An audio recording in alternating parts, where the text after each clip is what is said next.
It's been a 5-star showing from Stuart McCall's Motherwell. A record away win in the SPL for Motherwell, if only it was as easy at home. This week, the target is a first win at Fir Park since September. Hearts are the latest club to fall foul of HMRC. Now the fans are leading the comeback fight. A share issue is raising emergency funds. The players have also rallied to the flag. The win against St Mirren delighted Tynecastle's biggest crowd of the season. Motherwell moved up from 8th to 4th last week. They'll make the top 3 if they can beat Hearts for the first time this season. They are unchanged from the team which won in Inverness. Hearts are aiming for back-to-back wins in the SPL for the first time this season. If they get the 3 points, they'll rise into the top 6. Only Celtic have a better defensive record. This Clydesdale Premier League fixture is live from Fir Park in high definition, and if you're on the go, watch it using Sky Go. Well, Motherwell have been struggling to kill off teams at Fir Park, whilst Hearts are fighting for their very existence at the moment. These sides hope to build on their respective wins from last week. Both clubs are represented in the studio today. Hearts legend Neil McCann is joined by a man who was managing in the English Premier League this season. Owen Coyle left Bolton Wanderers last month. And today, he's back as a guest at Motherwell, where he was signed as a player by Alex McLeish in the late 1990s. And like Neil, he scored in this very fixture. Have you lost weight since then? I think I'm looking better than what I did in those TV fixtures, I've got to say that. But you know, I loved it. It's a special club, Motherwell, and I love my time here. But it's always nice to see the goals going in from when we played. Myself and Neil were reminiscing there, so it's always nice to catch up. What are you doing with yourself at the moment? Well, obviously, I'm just chilling, as I say. I mean, I've got various media commitments, that doing various games, which I'm enjoying doing, and the opportunity to come here again. And excited about the game because a lot of young talent on show today. So, yeah, I'm as busy as I want to be. That's the best way I could put it. Neil, today, Hearts under the cosh at the moment, off the pitch. How important is it for them to get a win, just to keep morale and this feel-good factor off the pitch going? Yeah, well, wins have been pretty hard to come by for Hearts this season, only 4 so far, and what they have to do is build on last week's result against St Mirren. Good victory for them, Danny Granger scoring a goal, and it's important that they move on from there and build on it. They have to start scoring goals, David, on the park. You know, it's the old cliche, if you don't score goals, you don't stand a chance of winning a match, and that's what they have to get back to doing. Well, it's been a pretty tough time off the pitch for the supporters and everybody at the football club. Here's the timeline of events that were issued with a winding up petition, not for the first time, by HMRC on November the 7th over a £450,000 unpaid tax bill. Now, an extension was agreed with the Revenue on November the 13th until December the 3rd. Now, members of the first team have agreed to defer their November wages, again not for the first time, and of course that might even continue into the future. The club announced that over £600,000 had been raised through a share issue. It's only been up for 3 weeks, remember, and that runs until December the 19th. Incredible stat, that. Now, additionally, Hearts are also disputing a £1.75 million tax bill over loan players from the Lithuanian club FBK Kaunas. Hearts have an estimated total debt of £24 million. Let's see what the fans, the most important people, are saying to it all. I'm still pretty concerned, actually, about what's happening. I know there's been a really good response to raise money, but will Romanov still be here? We're actually not any worse off than we were when Vladimir Romanov came in my opinion. Although it's a precarious situation because of banks, etc, etc. Hopefully the supporters' trust will get their bid in soon and we'll take over the club. We've raised, I think it's about £600,000 just for the shares just now, and plenty more to come before and after Christmas, hopefully. Over the years, Hearts fans have put a lot of money into Hearts. We'll always be there, we'll always support Hearts no matter what. Maybe it's time for somebody else to come in, but does somebody want to put money into a football club? I don't know. Well, the Hearts supporters sold out the home section of the ground last week. It was a great atmosphere and they got the win as well. It's always a very difficult time for this club, guys. Neil, what would you like to see happen now with Hearts? Well, I think Mr Romanov has possibly run his course. He suggested that he's stopped putting his own money into the club and the club will self-finance.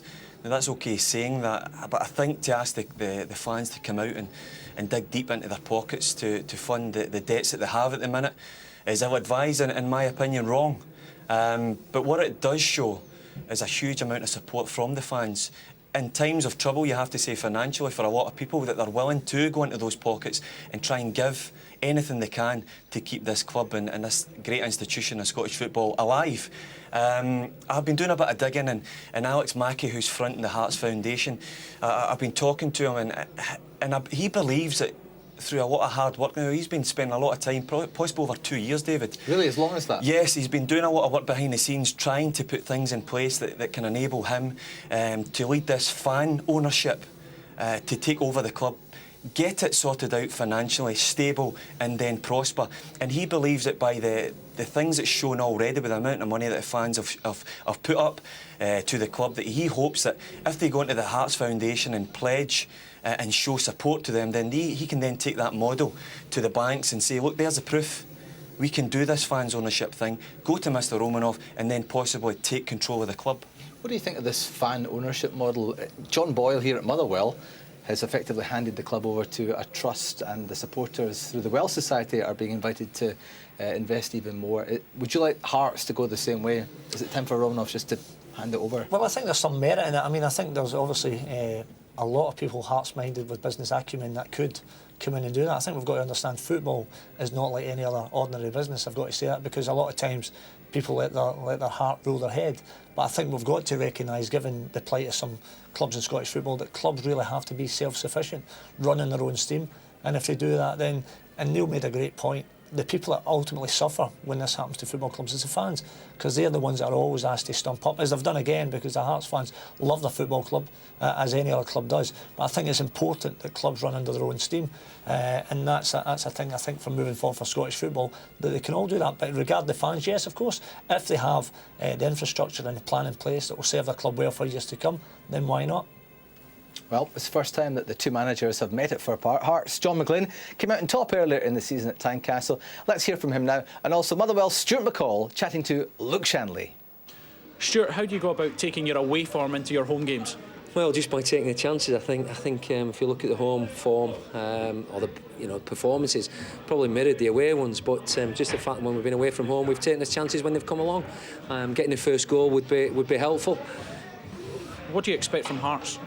I think they're really strong defensively. I've said that. I think they play the two big sitting boys in front of the back four, and very hard to break down. Good experienced players at the back, and also carrying an attacking threat. And on the back of last week's result, I don't know if they'll bring a big following today, but I'm sure everyone will be right behind them.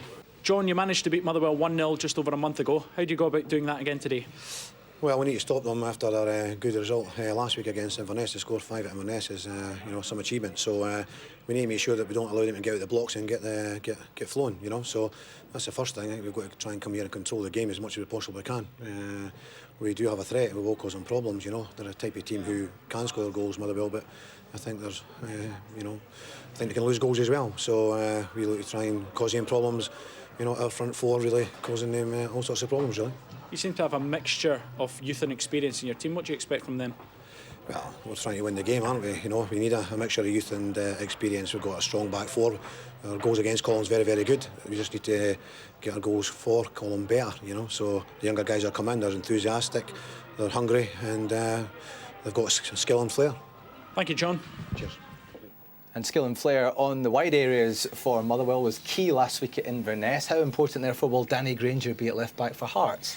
Well, I think he'll be immensely important to Hearts today, and he proved it in the last game when these sides met.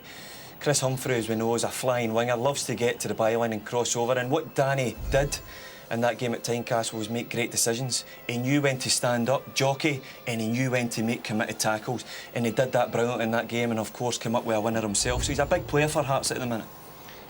On the other side, Owen, this Motherwell team, you watched the game last week on TV.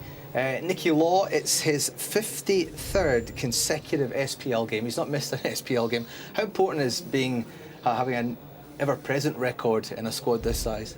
I think it's very important for clubs of the stature of Motherwell, because they don't have the biggest squad in the world, and the Nicky laws are very important. He's still only 24 years of age, been at Sheffield United, then to Rotherham, so he'll be wanting to make his way back up the football ladder, and he's shown with his performances he's more than capable of doing that. Speaking to Stuart and Kenny Black, his assistant, before the game, and they've got high hopes for him. He's an integral part of their team, and ultimately when players come into a football club and feel that they're an important part, you get the best of them, and I think that's been happening with him. He's getting better game by game, and it's serving Motherwell well. OK, we'll see how they get on in a few minutes. Kick-off is next here at Fir Park, where the supporters are arriving. It costs under £10 for kids to get in here today. That's a great example to other SPL clubs.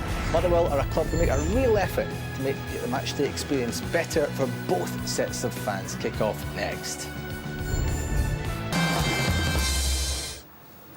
Next Sunday, we have 2 live matches from the Scottish Cup on Sky Sports. Easter Road and Ibrox, the venues. Today, we're at Fir Park for Motherwell against Hearts in the Clydesdale Bank Premier League, in the company of our commentators Andy Walker and Ian Crocker. Thank you, David. The SPL weekend starts here at Fir Park. Despite losing at Tynecastle last month, Motherwell actually have a very decent recent record against Hearts. Strangely though, Motherwell have only managed 1 home win in the SPL this season. And then again, Hearts have only managed 1 away win. They have toiled somewhat on their travels. But Motherwell certainly come into this on a high after hitting the high fives in the Highlands. A 5-1 thrashing of an Inverness Cally Thistle side who had been scoring goals for fun. Hearts lost some key players after last season's Scottish Cup success, and the club's financial issues have turned them towards blooding their young players, so it's perhaps no surprise Hearts have been a little hit and miss so far.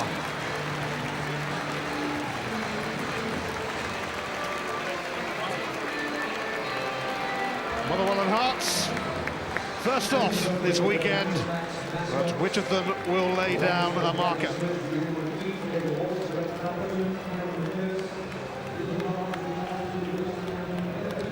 Well, unsurprisingly, Motherwell named the same side that scored 5 at Inverness last week. Top scorer Michael Higdon has netted in the last 2 matches. Jamie Murphy scored in both home games against Hearts last season, and captain Keith Lasley was sent off in both those home games. Talented centre-half Sean Hutchinson turned 22 yesterday. Alongside him, 19-year-old Adam Cummings was released by Everton. Hearts are also unchanged. 19-year-old Jamie Walker made his first start for them last week. Callum Patterson, Dylan McGowan and Jason Holt are other young players making the most of opportunities offered. Danny Granger scored a screamer against Motherwell last month at Tynecastle and got the winner against St Mirren a week ago. Marius Zaliukas is a yellow card away from a ban. Motherwell sub Robert McHugh has come on in the last 5 matches, so we may well see him again. And John Sutton will hope to come off the Hearts bench. He scored 43 goals in a 3-year spell with Motherwell. Only Lee Griffiths of Hibs has scored more SPL goals this season than Motherwell's Michael Higdon. Marius Zaliukas is actually Hearts' top scorer. The fact that a centre-half is their top scorer sums up a few of their problems so far this season. Stuart McCall and John McGlynn, the men in